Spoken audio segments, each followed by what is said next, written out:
राधे राधे, जय श्रीमन नारायण, हरे कृष्णा।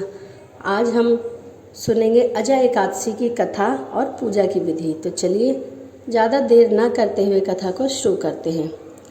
कुंती पुत्र युधिष्ठिर कहने लगे कि हे भगवान, भाद्रपद कृष्ण एकादशी का क्या नाम है? इस व्रत के करने की विधि क्या है? इसका महात्म क्या है? कृपा करके मुझसे कहिए।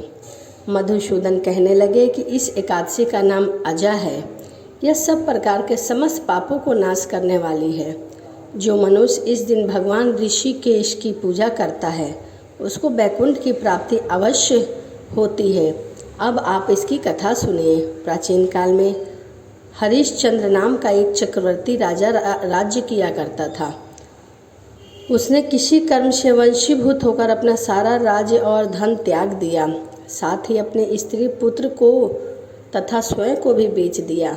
वह राजा चांडाल का दास बनकर सत्य को धारण करता हुआ मृतकों का वस्त्र ग्रहण करता रहा, मगर किसी प्रकार से सत्य से विचलित नहीं हुआ। कई बार राजा चिंता के समुद्र में डूबकर अपने मन में विचार करने लगा कि मैं कहाँ जाऊँ, क्या करूँ जिससे मेरा उद्धार हो। इस प्रकार राजा को कई वर्ष बीत गए। एक दिन राजा इसी चिंता में बैठा हुआ था कि गौतम ऋषि वहाँ पर आ गए और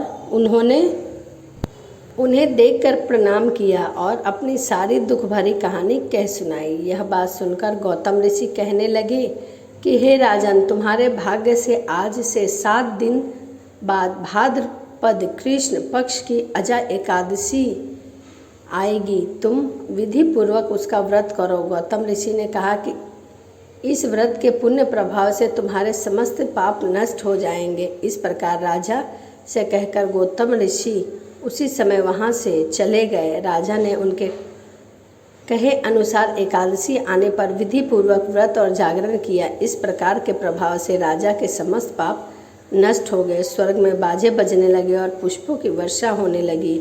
उसने अपने मृतक पुत्र को जीवित कर लिया और अपने स्त्री को वस्त्र तथा आभूषण से युक्त देखा। व्रत के प्रभाव से राजा को पुनः राज्य मिल गया। अंत में वह अपने परिवार के साथ स्वर्ग लोक में गया। हे राजन, यह सब अजा एकादशी के प्रभाव से ही हुआ। अतः जो मनुष्य यत्न के साथ विधि पूर्वक इस व्रत को करता हुआ रात्रि जागरण करता है उसके समस्त पाप नष्ट हो जाते हैं, अतः वे स्वर्ग लोक को प्राप्त होता है। इस एकादशी की कथा के श्रवण मात्र से भी अश्वमेध यज्ञ का फल प्राप्त होता है। इसीलिए यदि आप व्रत ना रख पाएँ तो कथा का श्रवण पान जरूर करें। तो यह अजा एकादशी की कथा थी। तो चलिए अब मैं आपको पूजा विधि बताती हूँ। अजा एकादशी का व्रत करने वाले जातक ब्रह्म मुहूर्त में उठकर नित्य क्रियाओं से निपटने के बाद भगवान विष्णु का ध्यान करें और व्रत का संकल्प लें।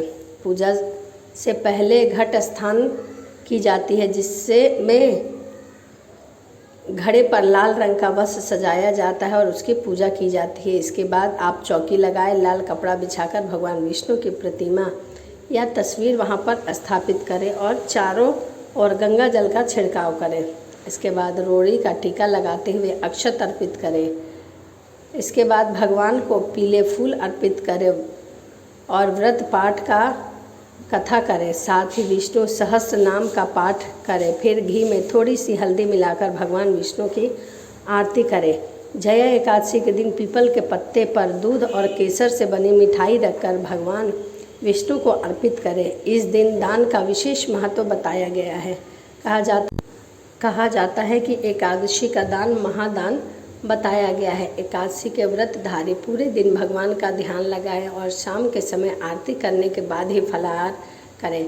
ऐसा नहीं कि पूरे दिन आप फलाहार ही करते रहें। अगले दिन भगवान विष्णु की पूजा करने के बाद ब्राह्मणों को भोजन कराने के बाद ही स्वयं व्रत का पालन करें और ध्यान रखें, व्रत का पालन हमेशा द्वादशी के दिन ही करना चाहिए। तो यह जया एकादशी की कथा और पूजा की विधि थी।